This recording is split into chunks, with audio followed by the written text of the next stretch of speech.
7-Eleven, home of the 64-ounce Double Gulp and the Pina Colada Slurpee, has helped revolutionize the way we shop at convenience stores. In March 2019, the 90-year-old brand that generations of consumers have turned to for gas, cokes, and smokes launched its first Evolution store. The redesigned venue features a growler station with craft beer, a taqueria, and scan and pay technology that allows customers to bypass the checkout line. Traditionally, 83% of products sold at convenience stores are consumed within the hour.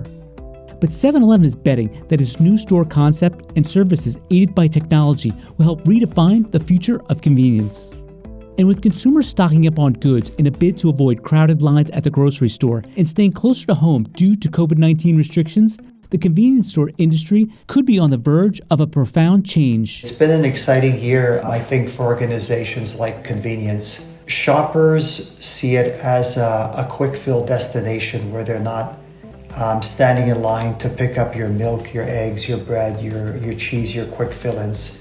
And convenience has been in a good location to go and get those quick trips. The pandemic had a significant impact on all retail, but particularly convenience, because first off, the pandemic redefined what convenience was. Convenience stores in the U.S. make up about a third of brick-and-mortar retail stores, and about half the population, 165 million consumers, visits a C-store each day. So what changes can 7-Eleven shoppers expect in the future? And will the world's largest convenience brand be able to maintain its momentum?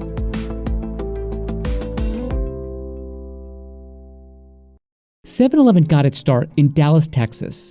In 1927, Uncle Johnny Jefferson Green, who ran the local Southland Ice Company, came up with the idea that in addition to selling frozen blocks of ice, he would offer customers staples like milk, eggs, and cigarettes. The first ever convenience store opened. In 1937, Southland expanded to include some of its other properties and named the new shops Totem Stores. A decade later, to reflect the store's extended hours, the shops were renamed 7-Eleven. In the 1950s, 7-Eleven expanded beyond Texas to Florida, Virginia, and Pennsylvania, and started selling fuel. The biggest growth in the convenience store industry began in the late 50s, and that was the growth of the suburbs. That's where you started having communities where you drove to stores, and the convenience store was that convenient place to pick up fill-in items. And it was called the mini mart because it really acted like a small grocery store. By 1963, the chain had 1,000 locations, and 6 years later, the brand ballooned to 3,500 stores. 7-Eleven was innovating its product offerings too. In 1965, the brand launched the world's first coffee to go and its iconic Slurpee drink. By the 1970s, it introduced self-service gas at some locations, and in 1980, 7-Eleven launched the 32-ounce Big Gulp drink. The brand was expanding overseas too. But with increased competition and almost $5 billion in debt, in 1990, 7-Eleven's parent company filed for bankruptcy protection. Southland Corporation sold controlling interest in its retail stores to its Japanese partners, Ito Yokota, Japan's second largest supermarket chain and majority owner of 7-Eleven Japan.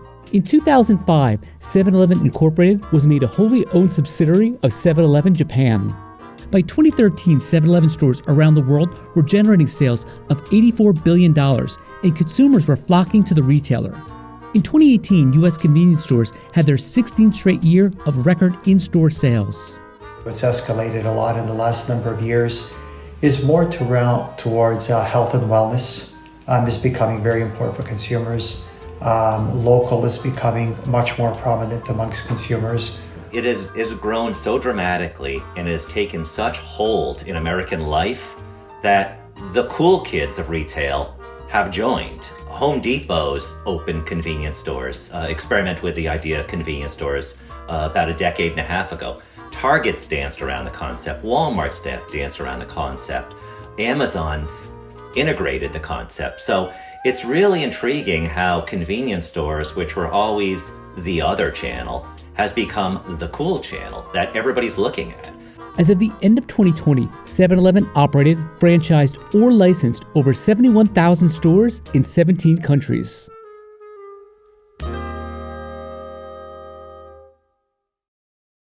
While mom-and-pop shops make up about 2/3 of convenience stores in the U.S., the industry is dominated by just a few big players.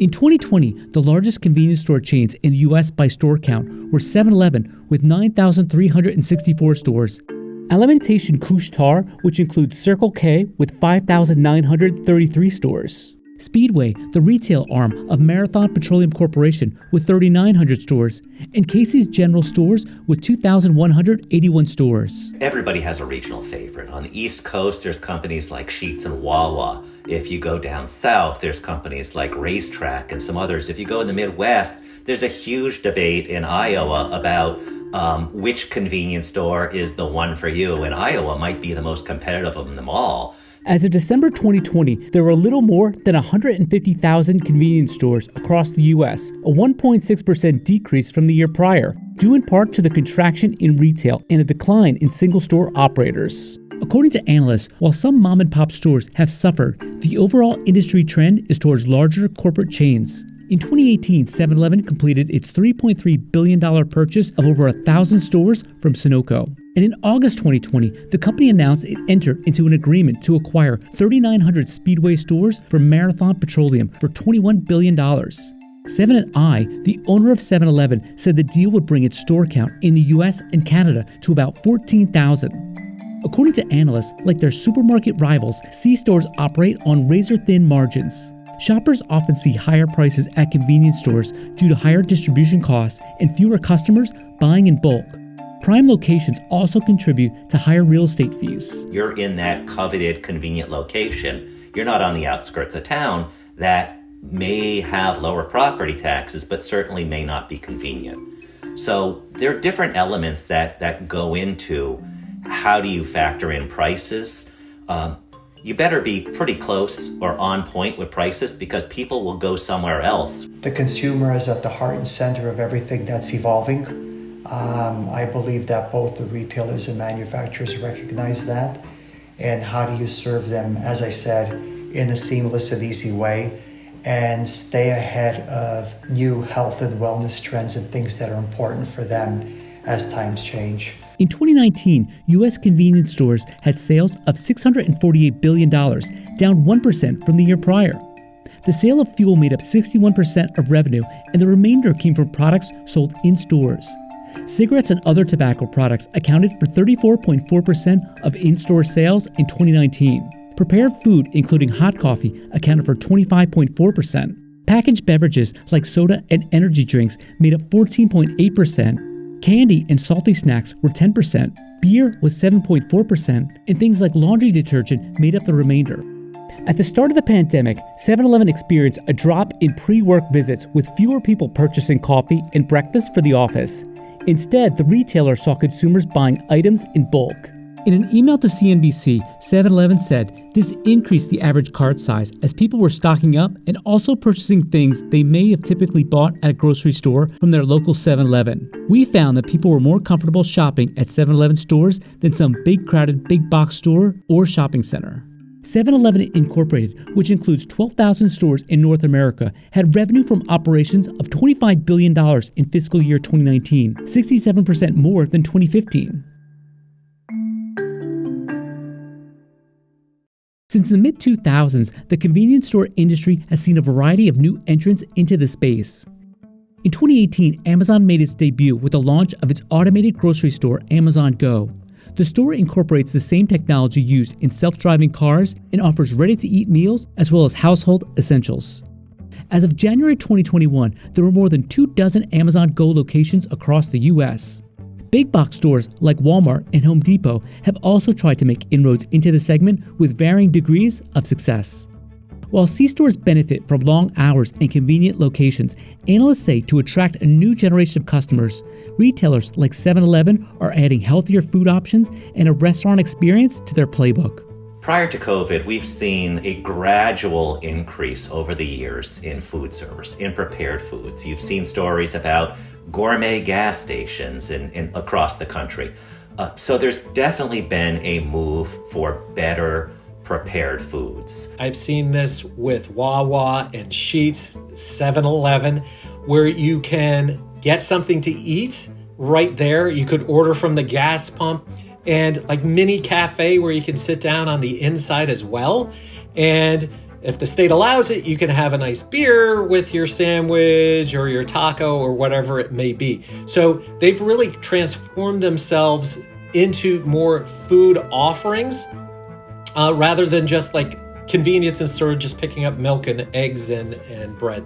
In September 2014, 7-Eleven partnered with celebrity fitness expert Tony Horton, creator of Beachbody P90X, to develop a line of healthy sandwiches, salads, wraps, and cold-pressed juices. And in March 2019, the company opened its first Evolution store concept in Dallas, Texas. The new format features made-to-order smoothies, baked in-store croissants, and an alcove dedicated to wine and craft beers. The store also incorporates a Laredo Taco Company taqueria. 7-Eleven bought the taqueria as part of the 1,000-store acquisition from Sunoco in 2018. 7-Eleven also upgraded its delivery app, started in 2017, offering customers the option to have food, grocery items, or wine delivered and paid for in advance. As of January 2021, there were 5 Evolution stores in Dallas, Washington, D.C., San Diego, and Manhattan. The company plans to add 10 additional venues in 2021. And changing consumer behavior related to the pandemic has also had a big impact on the brand. During a January 12, 2021 third quarter earnings call, Ryushi Asaka, president of 7 & I Holdings, said that while the coronavirus pandemic has caused a slowdown in foot traffic in 7-Eleven U.S. stores, consumer spending was up at least 20% from the year prior. Asaka said during the quarter, stores in the U.S. had seen a spike in the sale of frozen foods, alcoholic beverages, family-sized ice cream, and large beverages. In the 9 months ending September 30th, 2020, 7-Eleven Incorporated had operating income of $888 million, a 6% increase from the year earlier. When the pandemic's over, I don't think consumers are going to say, curbside was great, delivery was great, we're over it now. It's going to continue. So the good news is the value of convenience has never been higher. The bad news is it keeps on getting more difficult to execute because it keeps on advancing, and every other retailer is looking at convenience because, let's face it, no one wants to be the inconvenience store.